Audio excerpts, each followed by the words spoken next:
Hello, world. Hey, everybody.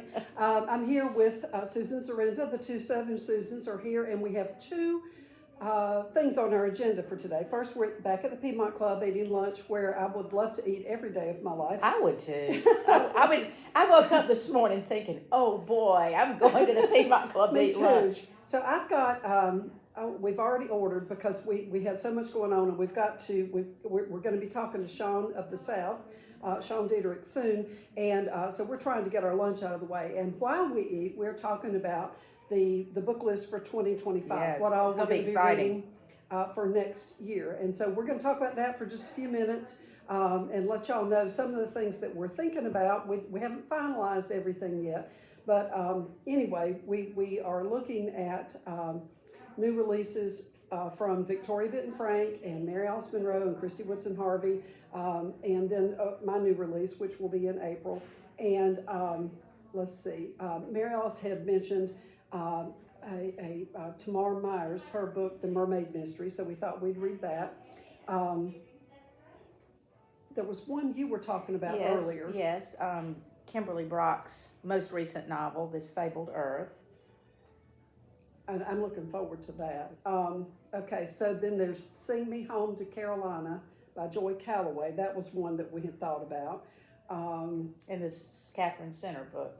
Oh yeah, I love Catherine Center. I think It's a rom-coms can be a fun sort of escape sometimes. Right. The Love Haters, that's her new one. And Oh, I can't okay. remember when it comes out, but we'll have to get a calendar together when we figure everybody's release dates. Now, we were going to read The Author's Guide to Murder, which Karen White and two of her co-writers wrote, but I think we've decided, since Karen has a new standalone, that we'll want to read that, so we're going to probably read that instead, just because we don't have but 12 months. So That's right. That's right. And then, the one that our friend Kathy was telling us about, Jill's Not Happy. Okay. Now, that one actually is not set in the South, and the author is not Southern, but it's a mystery. It's a mystery, and it's a beach location. I think part of the book is set in Laguna Beach in California. So we're going to venture just a little bit. A little afield. A little afield with that one, but not too far. And then, did I say Haunted Ever After? Jen DeLuca. Didn't mention that one. And we're thinking about one of Laura Child's books, the one of the Tea Shop Mystery, the new one that comes out. Now, Marian's going to do some research for us because this is the 29th book in that series. I'm not familiar with her. So. And so we didn't want anyone new to the series to be lost. So Marian's going to read the 28th and make sure that, she's not lost. And if we think that we can do that without having everybody to go back and read 28 books first, then we'll start with that. We'll add that. Not that it wouldn't be fun to read 28 books, but right. You can, there's only so much time. Right. Too many books, too little time. In looking at our list, I was just mentioning to Susan that we don't have any men on the list this year. We might want to rethink that, or maybe not. We had one this year. We had one. Talk to him. We're getting ready to talk to him.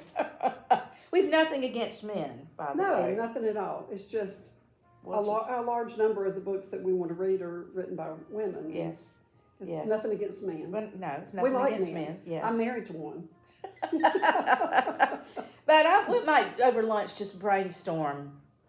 And anyway, we'll get back to you. Okay. If y'all have suggestions, please leave them in the comments, and we will we'll check into them, and we'll get back to y'all with the list real soon. Probably we try to do that by the first week in December in case anybody wants to ask for books for Christmas. Right. And they want a book that's on the list. So we'll get that out real quick.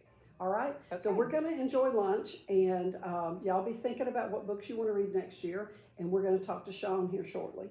All right. See you soon. See you soon. Hello, everybody. We've kind of already started talking, but I'm here with Susan Zurenda, the two Southern Susans. We're here to talk with Sean Dietrich, Sean of the South, about his book Kinfolk, which many in the group have read and really loved. enjoyed. Yeah, everybody in the group loved this book. So many people were commenting things like, "Where's this author been?" So I think maybe you have a new fan club. Yes. Oh, good. They'll be looking for your previous books and so forth. So they have all kinds of comments, actually more flattering comments than questions. But Susan and I have questions, and you may not be aware, Susan is a former English teacher, so she always has the very technical questions, whereas mine are a bit more general. And I'm going to start with my favorite one because I always care about setting. And this book is set, of course, in Park, Alabama, and I just wondered if that was a real location, if it was one that you're familiar with, or if it's made up, and what it's based on. Well, it's made up, but it's based on a few real towns. One town would be Bruton, Alabama. It's kind of based on a little small town in South Alabama. I'm not sure what part where y'all are. But anyway, it's kind of loosely based on Bruton, but also some other small towns, and then also just generic small towns in the South because they're kind of unique unto themselves, right. I think. Right. So, but some of the streets were actually named after Bruton streets, and mostly I just did that because I'm really familiar with that town, and so I could kind of see it in my head. Right. But and I think I landed on the name Park. How did I do that? We were traveling, and I was sitting in a parking space, and Jamie had to run into Walmart, and I looked at the sign ahead of me, and it said something, 15-minute parking. And I thought, there it is. There it is. You never know what's going. We authors never know what's going to inspire us. That's right. It just, I needed something that sounded, somewhat. Sometimes I feel like fictitious names can get kind of silly sounding, and I wanted something that sounded real, and right. So. Well, that sounds real. Okay. Exactly. All right. So, are you from a small town originally? Well, yes and no. Walton County, Florida, is where I'm from, which is where is Freeport and Defeniak Springs. So yes, those are small towns, but within the past 20 years or so, they have been invaded by tourism, and they are no longer small towns. They are, literally in my county, when I was a boy, we had 33,000 in the whole county. That's less than fits. Wow, in. That is small. That's less than fits in Truist Park Stadium where the Braves play. Now, today, there's like 112 million in the county, and each year, that county circulates 5 million tourists go through it every year. Good gracious, I didn't know it's that much. No, it's no longer a small town anymore, but I still like to pretend that it is. But you grew up with it that way. Yeah. You can still go over the bridge, which is what we refer to it as down there. You can go over the bridge and go to Defeniak and Freeport, and it's still a little town. But good. Okay. Well, right. I'm from a small southern town, and there's nothing like it. That's true. Everybody knows your business, and everybody is happy to help you out with it. Right. And often in a good way. Yeah. Right. I grew up in Faith, North Carolina, which is population at that time 621. Oh, now that is smaller than Lancaster. I think there are more people at the Buc-ee's in Florence than there are in the town I grew up in. So it's very small. So I know about southern small towns too. But you mentioned, and I didn't even tell you earlier, but we are actually in the upstate of South Carolina. So I live in Greenville, and Susie lives in Spartanburg, and we meet here in Spartanburg for lunch, and that's where we are today. But we're in the upstate of South Carolina, so not that terribly far away, but we're all still in the South. Right. It's terribly far away between Birmingham and Spartanburg because of this place called Atlanta. And anytime you have to go through Atlanta. Right. Yep. Horrid. Your turn to ask a question. Okay, so you asked about setting, yes. And as Susan mentioned, as an old English teacher who has always been as much interested in characters and their relationships as anything else. I guess, and it struck me too, in my most recent novel, I very purposefully brought people who could not be any more different from one another together to see what would happen and if something genuine could come from it. And you've done the same thing. Even though, Nub is in dire straits, in the first part of the novel, he seems to have come from some pretty good stock. But Minnie has had an unfortunate life always. And of course, age, sex, all of it. They Yeah. couldn't be any more different than they are. So, I mean, as I often talk about that with my characters, talk about that a little bit. Why? What was your impetus in making them so very, very different? Hmm. Well, I'm not really sure that I had that much thought went into it. I guess I should sound smart and say that I did, but Well, I it did. It, even your subconscious did. that's true. The character Nub was kind of loosely based on well, partially based on my father-in-law who's passed, and he was a rowdy gentleman and small and just that way. I So I could hear his responses. I know how he would act, you know, and Minnie in my heart was, you know, really kind of an extension of me, and they're both extensions of me. I guess they all are, but and I guess uh, I just wanted to convey the idea that family is found. Right. right, I exactly. love that idea. I love it's taken me a long time to figure it out for my own self in my own life that that you know the family that you're given is kind of a biological happenstance. I don't want to say accident, but in many cases it's kind of a just a biological thing. You have no choice over it. But your family that you find, your friends, are Mhm. the ones that actually stick with you and bail you out. And so I love the concept of found family because I see it played out Right. in everybody I know's lives and in my life. So I like to see what kinds of funky found family people pick up because Right. there's people in And my that, family, my found family, who I would have never considered that I would be friends right. with. And it can be among people whom you would never think would have Yes, anything in common. that's right. Now, I know there's another question you want to ask about Minnie. So while we're on Minnie, why don't you ask that, and then I'll come back to some of these other questions. Um, I mean, obviously, many being 6 feet 5 inches tall is, you know, I Googled it. Yeah, only 1% of women are over 6 feet tall. Yeah. So, I mean, that's, freakish.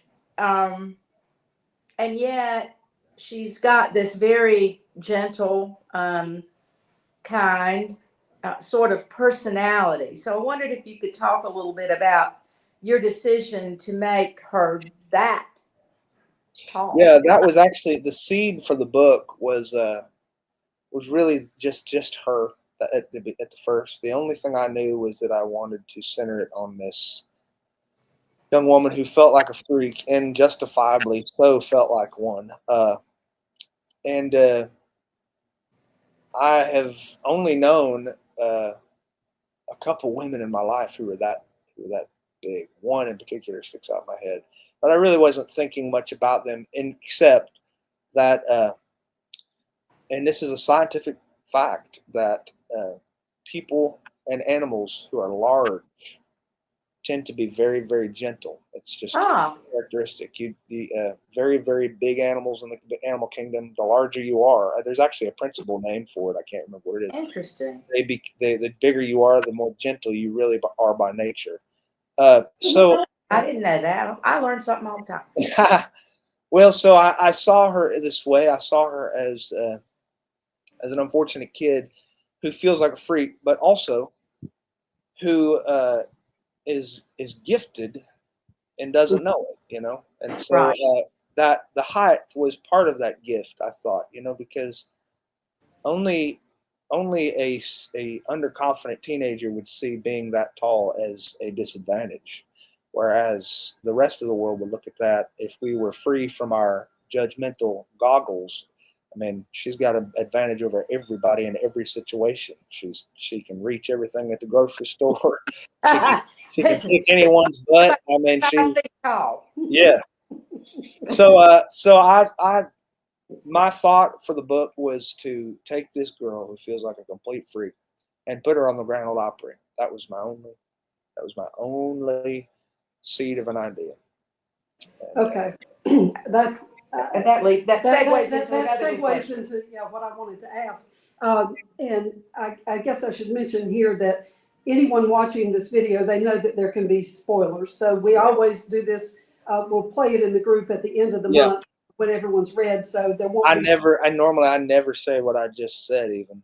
Right, Yeah, because right. we assume our readers have, right. Yeah. This is after they've read. yes, it's a book club. Right, it's a book club for after they've read. But there was one thing that that caught my attention in the note from the author in the back, and I'm going to read this part aloud, and then I'd like for you to talk about this as much as you want, and just kind of tell us about this. But you say towards the end, I wanted my book to be about an underprivileged kid, a screw up, a suicide survivor, and a musician. I wanted this kid, my main character, to have no confidence, just like me. I wanted this kid to feel lost and unloved, and in the end, I wanted this kid to be called up to the Grand Ole Opry.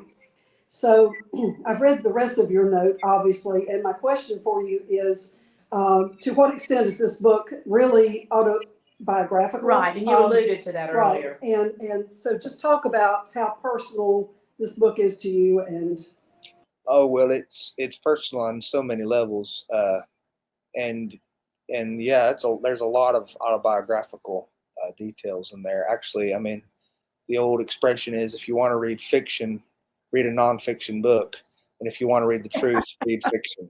right, Because people can say a lot of things easier in fiction than they can under the guise of their true identity. So, I'm a suicide survivor. My father killed himself when I was 11, and music was my thing. Everybody expected music to be my my thing.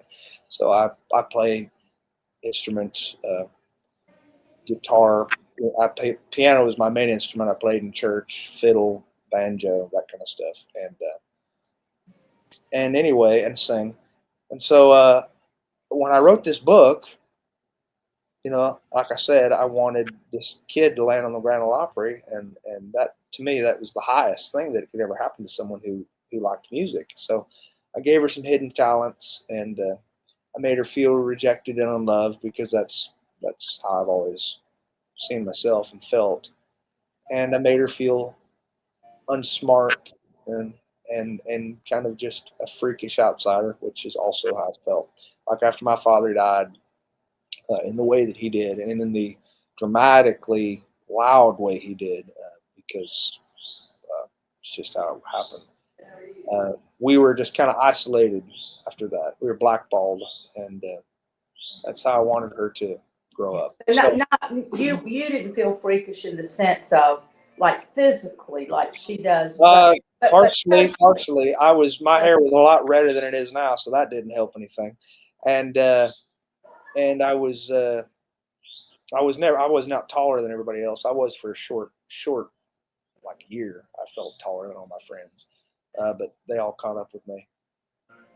Yeah, but other than that, I wasn't an exception. I'm not an exceptionally attractive person. I'm certainly not exceptionally smart. I dropped out of school when I was in the 7th grade, so I don't. Yeah, I don't have. My education was a train wreck. I was always just a kind of a freak.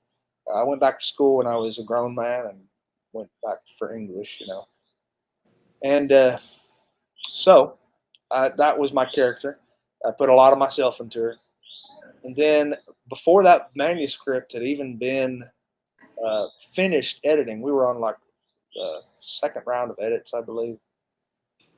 My wife, I travel around doing a one-man show, telling stories and singing songs. And the Grand Ole Opry called my wife and asked if I'd come. No one knew about this book. My wife didn't even know about this, what my book was going to be about. And I never tell anybody what my book is about until it's been published, except my editors. So we get this call that I'm going to the Grand Ole Opry, and we're shocked. And I went to the Opry for that first time, and I put it out there and told my readers that I was going. And people came from every state in the nation Wow. to to see that performance. So my wife and I rented a small brewery down the street from the Opry. Well, it's not small; it's actually pretty big. And said I'll be doing a meet and greet there, and I'll hug. I got up on the stage right after the opera performance and said I'll hug everybody's neck in this place. I'll be the last one to leave. If you came here to see me, I'll see you. The room was shoulder to shoulder packed, and I hugged every single person in that room. We got out of there. We finally left the brewery at 5 o'clock. I hugged I don't know how many thousands of people. Wow, that's incredible. Quite literally the most incredible, transformative, meaningful, full circle moment of my entire life. I can imagine. That sounds amazing. First time, and I'm playing there in a few days again for my. And that was a question we were going to ask too. I mean, obviously, like many, you landed at the Grand Ole Opry, and so you were found, so to speak. I mean, you got this phone call out of the blue. Yeah, very very much so. We went to. I did a performance in Franklin, Tennessee, at the old theater, and I met somebody there who saw me and ended up, I guess, getting me on the Opry. Yeah. So is your show, and this was another part of my question, is it only musical, or are you doing the storytelling and the music together? Yes, it's musical. You would call it musical. Some people would call it musical comedy, but really what it is I'm a humorist. I wouldn't call I'm not a comedian, but I'm a humorist, and it's music and stories. And that's what we figured. It's lots of talking, but there's lots of music, and I bring all my instruments and I play. Yeah, that's cool. It's fun. It's a lot of fun. I don't know how it began. I never advertised that I was going to do it. It just kind of grew out of something that people started out reading my stuff and asked me to come do something. And I told them initially, you don't want me to come. You don't want to hear me talk, open my mouth. And we did it. And our first thing was in a little library in Dothan, Alabama. And that was over 10 years ago. And since then, that's been our full-time career. Wow. Always going. Well, you have a real gift in your novel with hyperbole. And that's the idiomatic hyperbole. Well, thank you. Yeah, I mean, it's great. So I'm going to assume that when you're telling your stories on the stage at the Grand Ole Opry, that's a big part of the humor. Am I right? Yeah, I started writing. My ultimate ambition was to be a newspaper columnist and to write humor columns, and so that's really how I started. And then I started getting into more emotive style writing as time went on because I had so much to say, and people wanted me to say more of that stuff. And the humor's, I hope, still there because that's who I am. Yeah. Humor is a coping skill. Yeah, I mean, Nub is quite a comical character. He is, and I really enjoyed the humor in the book, and a lot of the members of the group commented on that, how much they enjoyed the humor. And I'm just going to I'll read you one comment. Someone is talking about the characters, and we've talked about found family and how these characters came together. And this member said they were wonderful together, but then again, this entire book was very uplifting.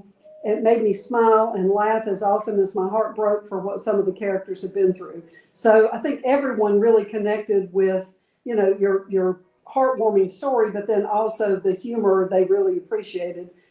So a lot of people had similar comments.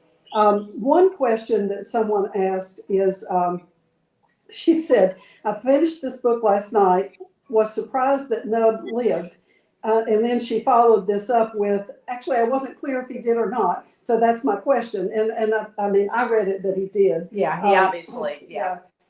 So it was a big surprise. Right. Did you at one point decide you were going to let him die and then decide to resurrect him, or did you always know that he was organic?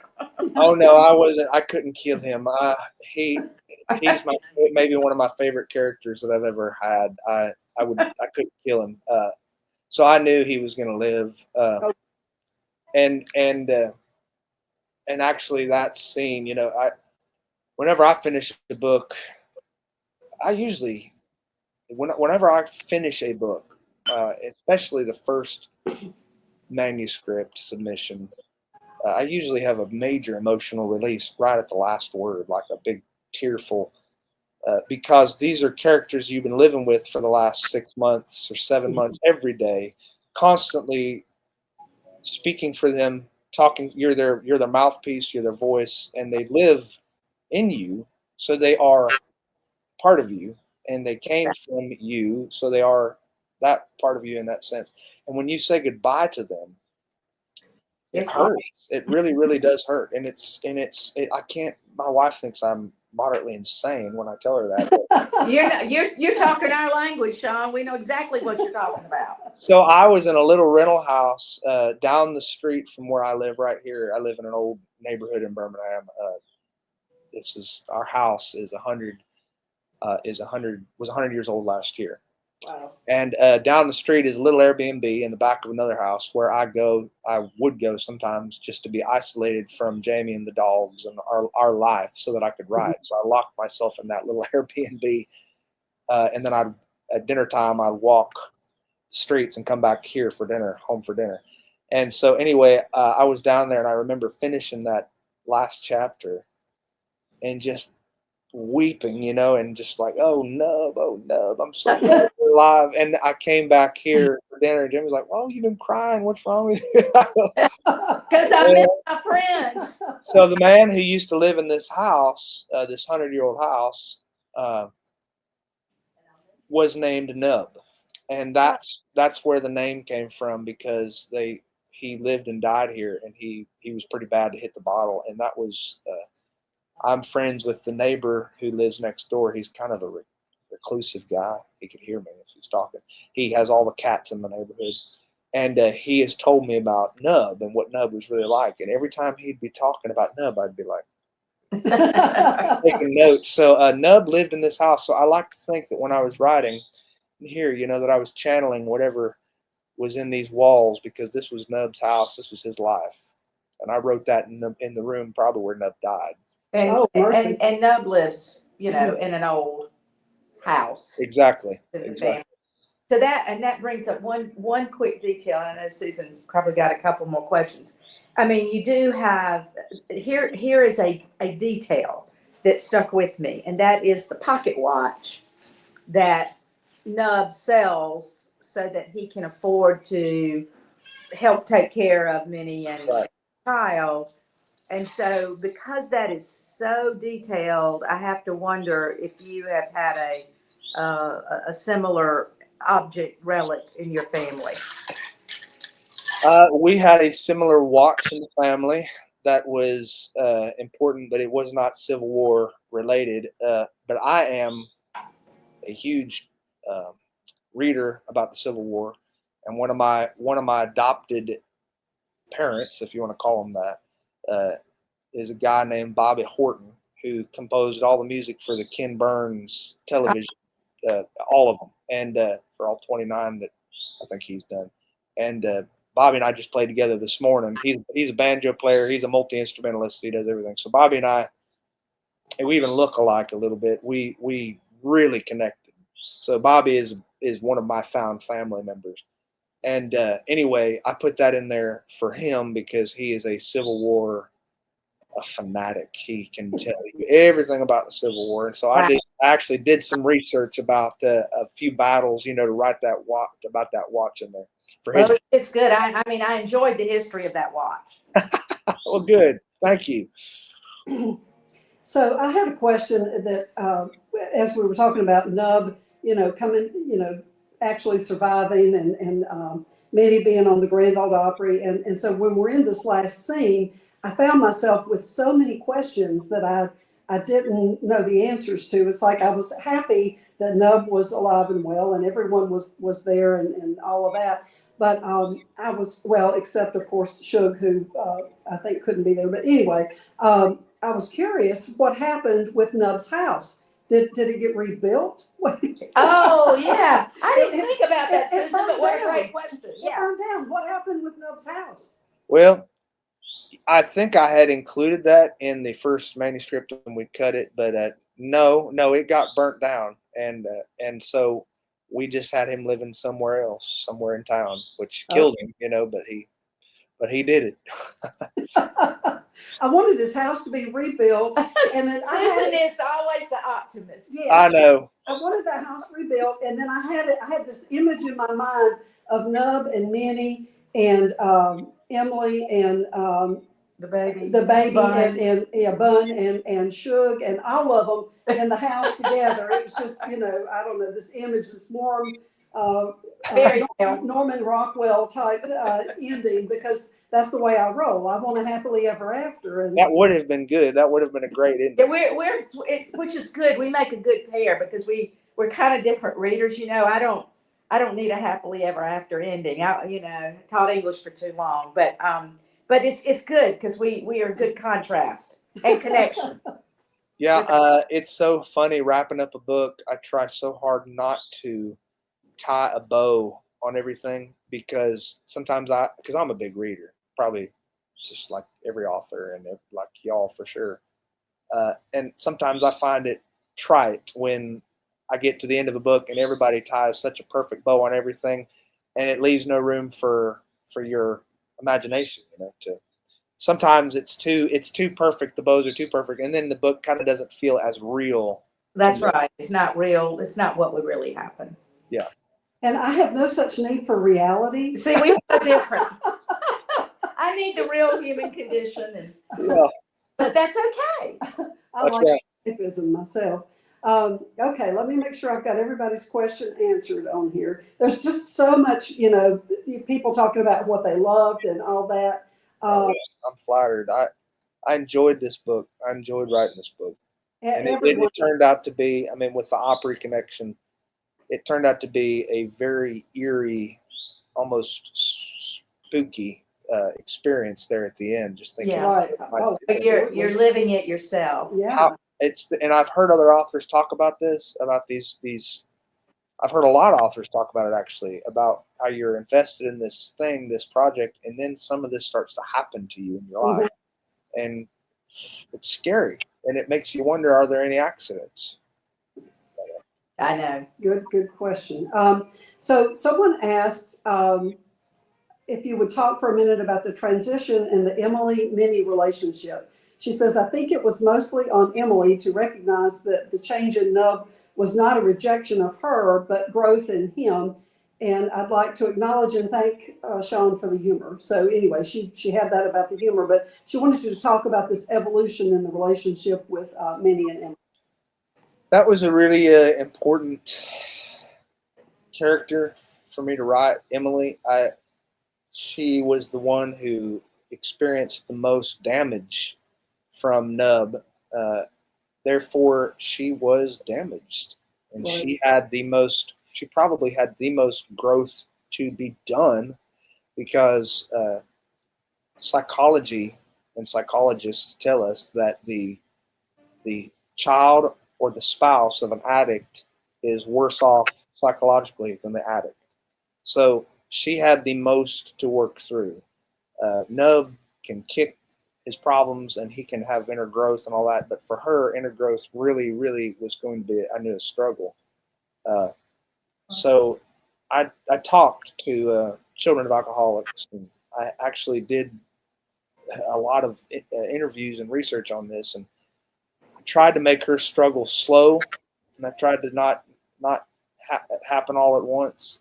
But the growth, I wanted her to have some hard jealousies there at the beginning, because that would have happened, for her to have had a lost childhood, and then here comes this adoption. I don't remember exactly what the question was. Growth on her part. Yeah. If she wanted to know if you saw it as, it wasn't okay, I'm just going to repeat this. I'd like Sean to talk about the transition in the Emily-Minnie relationship. I think it was mostly on Emily to recognize that the change in Nub was not a rejection of her, but growth in him. So Nub was growing, but then it was growth in Emily too, I believe. I almost needed her to forgive him. This whole book was about to me. It was about forgiveness and failed relationships with their fathers. Right. And yeah, I think she finally realized that his acceptance of Minnie was, in fact, Right. Right. the transformation of Nub. Right. I'm worried about this music that's come on Oh, in the background. you You know, think it'll be okay? I think it'll be all right. I think we'll be okay. I don't hear it. Oh, good. Oh, good. Maybe it's just Okay. in my ear. Yeah, that could be. Okay, so Sean, tell us what is next for you. Are you working on another novel? Oh yeah. I'm never not working on anything. The next novel is already in art. We're already in edits. It is a story. I don't know how much you want, but it's a story about a small southern-ish town. But this one is actually on the coast of Alabama, which is a climate I'm familiar with. And the main character is a priest who goes to jail and is let out of jail after 10-year sentences 10-year sentence because he was convicted of manslaughter for playing on his phone while he was driving, texting. And anyway, he has a relationship that he needs to mend. And anyway, it's Forgiveness again. yeah, it's about forgiveness and rediscovering.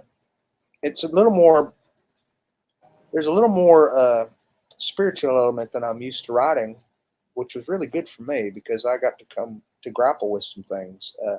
But it's about rediscovering exactly what it is somebody believes when they believe in something higher than themselves. Right. So anyway, I actually I had to do a lot of research talking to priests and all that. I had to get into that world. That was really fascinating. But Episcopal priest, not Catholic. Right. Yeah, I'm an Episcopalian. Yeah, well, I know. technically I am too. So what is the title of this book, Sean? It's called Over Yonder. Okay. And when does it come out? I believe it comes out in this coming August, I want to say. I think. 25. Okay. Well, we will look forward to that. Yeah, it'll be. I just submitted the manuscript for the second time for the second round of edits, like last week. So it's coming. Okay. I've spent a lot of my youth on these books. All right. So do you happen to have an instrument handy? Would you like to play a few bars of something? I don't have anything handy, so I'll just I can sing something for you. Oh, That's great. absolutely. Super. Sing. Okay, let's see. I'll sing Amazing Grace. Oh, that would be All right. fabulous.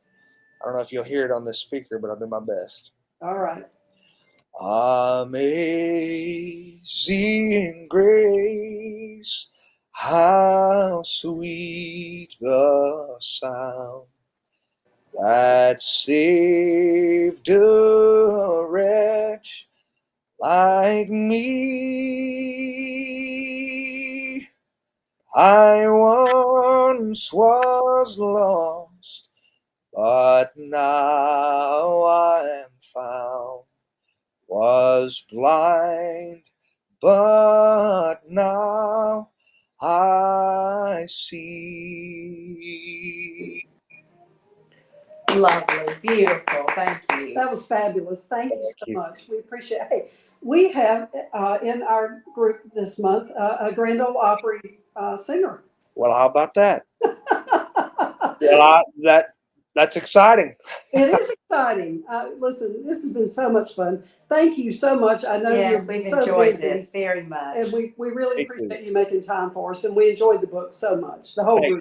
Thank you for even having any interest. And for reading the book and for having me. This has been a great time. Oh, thank you Well, so much. Thank you, Sean. And safe travels to you as you head out. And we hope to see you again soon. And we will definitely be looking for that new book. Yes, ma'am. Thank you, and God bless. Same to you.